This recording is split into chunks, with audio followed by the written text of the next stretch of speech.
मृत्यु सत्य है। एक राधे श्याम नामक युवक था। स्वभाव का बड़ा ही शांत एवं सुविचारों वाला व्यक्ति था। उसका छोटा सा परिवार था जिसमें उसके माता पिता, पत्नी एवं 2 बच्चे थे। सभी से वो बेहद प्यार करता था। इसके अलावा वो कृष्ण भक्त था और सभी पर दया भाव रखता था। ज़रूरतमंद की सेवा करता था, किसी को दुख नहीं देता था। उसके इन्हीं गुणों के कारण श्री कृष्ण उससे बहुत प्रसन्न थे और सदैव उसके साथ रहते थे। और राधे श्याम अपने कृष्ण को देख भी सकता था और बातें भी करता था। इसके बावजूद उसने कभी ईश्वर से कुछ नहीं मांगा। वह बहुत खुश रहता था क्योंकि ईश्वर हमेशा उसके साथ रहते थे, उसे मार्गदर्शन देते थे। राधे श्याम भी कृष्ण को अपने मित्र की तरह ही पुकारता था और उनसे अपने विचारों को बांटता था। एक दिन राधे श्याम के पिता की तबीयत अचानक खराब हो गई। उन्हें अस्पताल में भर्ती किया गया। उसने सभी डॉक्टर्स के हाथ जोड़े, अपने पिता को बचाने की मिन्नतें की, लेकिन सभी ने उससे कहा कि वो ज़्यादा उम्मीद नहीं दे सकते और सभी ने उसे भगवान पर भरोसा रखने को कहा। तभी राधे श्याम को कृष्ण का ख्याल आया और उसने अपने कृष्ण को पुकारा। कृष्ण दौड़े चले आए।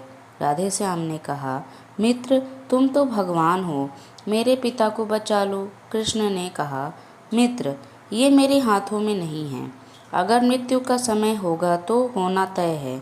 इस पर राधे श्याम नाराज हो गया और कृष्ण से लड़ने लगा।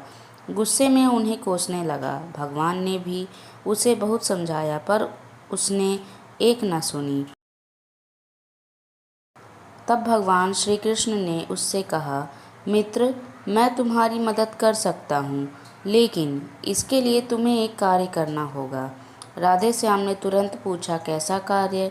कृष्ण ने कहा, तुम्हें किसी एक घर से मुट्ठी भर ज्वार लानी होगी और ध्यान रखना होगा कि उस परिवार में कभी किसी की मृत्यु ना हुई हो।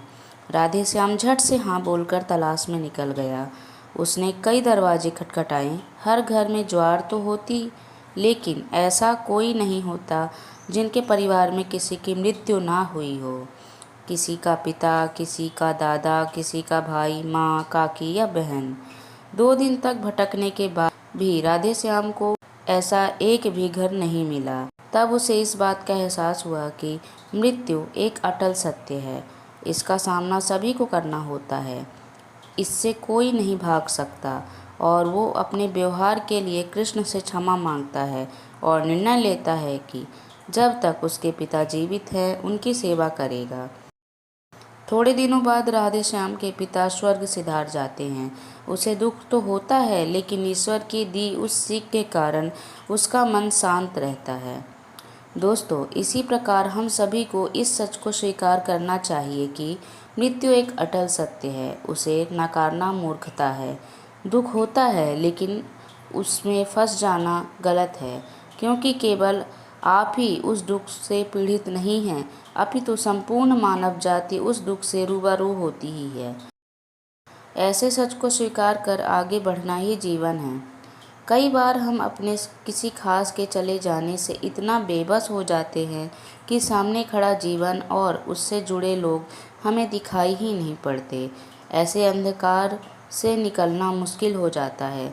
जो मनुष्य मृत्यु के सत्य को स्वीकार कर लेता है, उसका जीवन भार विहीन हो जाता है और उसे कभी कोई कष्ट तोड़ नहीं सकता। वो जीवन के हर क्षेत्र में आगे बढ़ता जाता है। दोस्तों, अगर कहानी पसंद आई हो तो कहानी को लाइक करें और चैनल को सब्सक्राइब करें। Thank you.